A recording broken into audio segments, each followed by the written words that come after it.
Hello friends, welcome to my channel.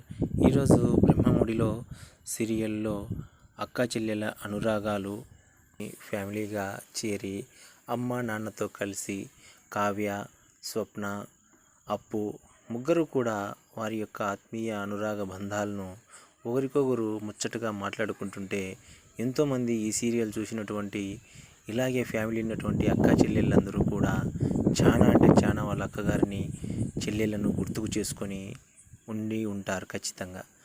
అంటే ఇప్పుడు ఉన్నటువంటి సమాజంలో ఇటువంటి ఆత్మీయ బంధాలు అనురాగాలు అనేటివి రేర్ ఆఫ్ ది రేర్గా ఉన్నాయి. కానీ ఇలాంటి సీన్స్ ఇలా సీరియల్స్లో చూపించడం అనేది డైరెక్టర్స్ గారు చాలా గొప్ప విషయంగా చెప్పవచ్చు. ఈ విధంగా ఫ్యామిలీలో వచ్చినటువంటి చిన్న సమస్యను, అప్పుకు పెళ్లి సంబంధాలను, వారి యొక్క ఆర్థిక పరిస్థితులను ఒకరికొకరు డిస్కషన్ చేసుకుంటూ అప్పుకు ఏమాత్రం మేము ఆటంకం కలిగించము, మా ఫ్యామిలీ మా దగ్గుపాటి వారి ఫ్యామిలీ నుంచి ఏదో విధంగా ఆర్థికంగా మేము ఆదుకుంటాంలే అమ్మ నాన్న అంటూ కావ్య కానీ స్వప్న కానీ ఇచ్చేటువంటి భరోసాలు అక్క చెల్లెళ్లకు నిజంగా ఒక అపురూపమైనటువంటి ఘట్టంగా చెప్పవచ్చు. ఇది ఇలా జరుగుతున్నటువంటి సమయంలో ఇటు సైడుగా రుద్రాణి ఒక మందరలాగా తన వదిన అయినటువంటి ధాన్యలక్ష్మి గారితో పెళ్ళి సంబంధం గురించి, అప్పు కళ్యాణ్ మధ్య జరుగుతున్నటువంటి తతంగాల గురించి ఎక్స్ప్లెనేషన్ చేస్తూ కావ్య సాధారణమైన మనిషి కాదు వదిన, ఎలాగైనా కూడా స్వప్నను ఇంట్లోకి తీసుకొచ్చినట్లే అప్పుకు కళ్యాణ్కు ఎలాగైనా పెళ్లి చేసి తీరుతుంది, ఈ విషయంలో నువ్వు చాలా జాగ్రత్తగా ఉండాలి అంటూ ధాన్యలక్ష్మికి ఎక్కడ లేని అపోహ కలిగినటువంటి మాటలు నూరిపోరి అసూయ మాటలు నూరిపోస్తుంది. దీంతో ధాన్యలక్ష్మి నిజంగానే రుద్రాన్ని చెప్పిన మాటలు 100% 100% కరెక్టు అని, కళ్యాణ్ను ఎలాగైనా వాళ్ళు లొంగ తీసుకుంటారని, ఎలాగైనా కళ్యాణ్కు అప్పుకు పెళ్లి చేసి నాకు కోడలుగా కావ్య తీసుకురాగల సమర్థురాలని ధాన్యలక్ష్మి భావించి తన కొడుకు ఒక సంబంధాన్ని తీసుకొని రావాలని ప్రయత్నం చేస్తుంది. ఇందులో భాగంగానే రుద్రాణి వేసినటువంటి ప్లాను 100% సక్సెస్ అయ్యి ధాన్యలక్ష్మి ఫ్యామిలీ మెంబర్స్ అందరినీ ఒకసారి బయటికి రప్పించి తన కొడుకు కళ్యాణ్ గురించి పెళ్లి ప్రస్తావన అందరికీ తీసుకొని వస్తుంది. దీంతో ఫ్యామిలీ మెంబర్స్ అందరూ కూడా ఒకసారిగా షాక్ అవుతారు. ఏమిటి, నిన్న లేక మొన్న విడాకులు అయిపోతున్నాయి, వెంటనే కళ్యాణ్కు పెళ్లి చేయడం ఏమిటి, నీకు మతిందే బుద్ధిందే అని తన భర్త ధాన్యలక్ష్మికి వార్నింగ్ ఇస్తాడు. ఇలాంటి సందర్భంలోనే పెళ్లి సంబంధాలు చూస్తున్నటువంటి తరుణంలో కళ్యాణ్ అప్పు గుర్తుకొచ్చి అప్పును కలవాలని ఫోన్ చేసి ఒకసారి మనం కలుస్తామని ఫోన్ చేస్తాడు. అరే ఏందిరాబాయ్, ఇప్పుడే మనకు లేనిపోని సమస్యలన్నీ వచ్చాయి, మళ్ళీ మనం కలవడం అంటే మళ్ళీ ప్రాబ్లమ్స్లో ఇరుక్కుని పోతామా అని అప్పు సమాధానం ఇస్తుంది. ఇదొక్కసారి మనం ఎలాగైనా కలవాలి అప్పు, నీవు ఎటువంటి తప్పు చేయలేదు, నీ వల్ల ఏం జరగలేదు, అంత అనామికనే ప్లాన్డ్గా పాయింట్ ఆఫ్ వ్యూగా తప్పు చేసింది, నీ తప్పు ఏం లేదని చెప్తాడు.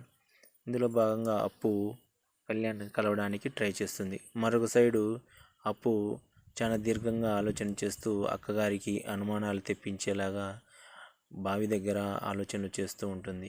ఏంటి అప్పు ఎలా ఉన్నావు, దయచేసి కొంపదీసి ఏమన్నా నీకు పెళ్ళి ఇష్టం లేదా, అటువంటి ఫిట్టింగులు ఏం పెట్టద్దు అంటూ స్వప్న అప్పును అడుగుతుంది. లేదక్క, అలాంటిది ఏం లేదు, ఏదో చిన్న ఆలోచన వస్తే అలా ఉన్నాను అని సమాధానం చెప్తుంది అప్పు.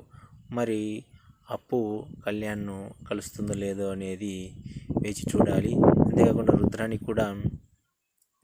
రుద్రాణి వేసిన స్కెచ్కు, రుద్రాణి వేసిన ప్లాన్కు ఎలాగైనా అప్పుని ఇంటికి తీసుకురాకూడదు అనేటువంటి ప్లాన్ను తన వదినకు ఒక మందరలాగా లేనిపోని సూటిపోటి మాటలన్నీ చెప్పి అప్పు మీద ద్వేషం కలిగించేలా అప్పును కోడలుగా అంగీకరించకపోవడానికి విశ్వ ప్రయత్నాలు చేసి సక్సెస్ అవుతుంది. దానిలో భాగంగానే ధాన్యలక్ష్మి వాళ్ళ ఫ్యామిలీ మెంబర్స్ అందరికీ కళ్యాణ్ పెళ్లి ప్రస్తావన గురించి అందరికీ డీటెయిల్స్గా చెప్తుంది. కళ్యాణ్కు పెళ్లి చేయకపోతే ఈ కావ్య, స్వప్న ఇద్దరు కలిసి తన చెల్లెలైనటువంటి అప్పును కోడలుగా తీసుకోవడానికి ప్రయత్నం చేస్తున్నా అంటూ ఒక్కసారిగా అందరినీ షాక్ గురి చేస్తుంది. దీనితో కావ్య సీరియస్ అయిపోయి, ఏంటి మాట్లాడుతున్నారు, అసలుకు మీకు ఏమన్నా అర్థం ఉందా, ఎలా మాట్లాడడం ఏమిటి, మేము తీసుకొస్తామని ఎప్పుడు నీకు చెప్పాము అని అంటూ మా సిస్టర్కు ఆల్రెడీ మ్యారేజ్ సెట్ చేయింది అని కావ్య అందరికీ ఎక్స్ప్లెనేషన్ ఇచ్చుకుంటుంది. మాకు అటువంటి పరిస్థితి రాదు, మేము అలాంటి పనులు చేయమంటూ కావ్య తెగేసి చెప్తుంది. దీనితో అక్కడ విన్నటువంటి రాజు పెళ్లి సంబంధాన్ని గురించి విన్నటువంటి రాజు ఒకసారిగా కావ్యను అవుట్ సైడ్కి పిలుచుకొని వెళ్ళి, ఎంత పని చేసేవి నువ్వు, అసలుకు నువ్వు ఒకసారి అప్పు పెళ్లి సంబంధం గురించి ఆలోచన చేస్తున్నప్పుడు, అప్పు పెళ్ళి మ్యాటర్ గురించి మాట ఇస్తున్నప్పుడు నువ్వు ఒకసారి అప్పు మనసులో ఎవరున్నారు, కళ్యాణ్ ఎవరిని ఇష్టపడుతున్నారని తెలుసుకోవాలి కదా. కళ్యాణ్ ఇష్టాల గురించి కూడా తెలుసుకోలేదంటే కళ్యాణ్ ఇష్టాల గురించి తెలుసుకోవాల్సిన అవసరం ఏముంది అని కావ్య చెప్తుంది. దీంతో రాజు వెంటనే రియాక్ట్ అయ్యి, కావ్య నాకు కళ్యాణ్ అప్పును ప్రేమిస్తున్నాడు, కళ్యాణ్ మనసులో అప్పు ఉందే అని చెప్పగానే కావ్య ఒక్కసారిగా షాక్ అవుతుంది. దీనితో కావ్య ఏంటి ఇలా జరుగుతున్నది అని వెంటనే కళ్యాణ్తో ఈ మ్యాటర్ చర్చించడానికి సిద్ధమవుతుంది. దానిలో భాగంగానే కళ్యాణ్ దగ్గరికి వెళ్ళి, ఏంటి కళ్యాణ్, నీ మనసులో అప్పు ఉందా, నువ్వు అప్పును ప్రేమిస్తున్నావా, అప్పును పెళ్లి చేసుకోవడానికి నువ్వు ట్రై చేస్తున్నావా, నువ్వు అప్పును పెళ్లి చేసుకోవడానికి సిద్ధంగా ఉన్నావా అంటూ పలు విధాలుగా ప్రశ్నలు సంధించడానికి సిద్ధమవుతుంది. మరి ఈ వీడియో మీకు నచ్చినట్లయితే చిన్న లైక్ కొట్టి సబ్స్క్రైబ్ చేసుకోండి sister please like my channel sisters. Thanks for watching this video. Tomorrow we will continue the channel. Thank you so much.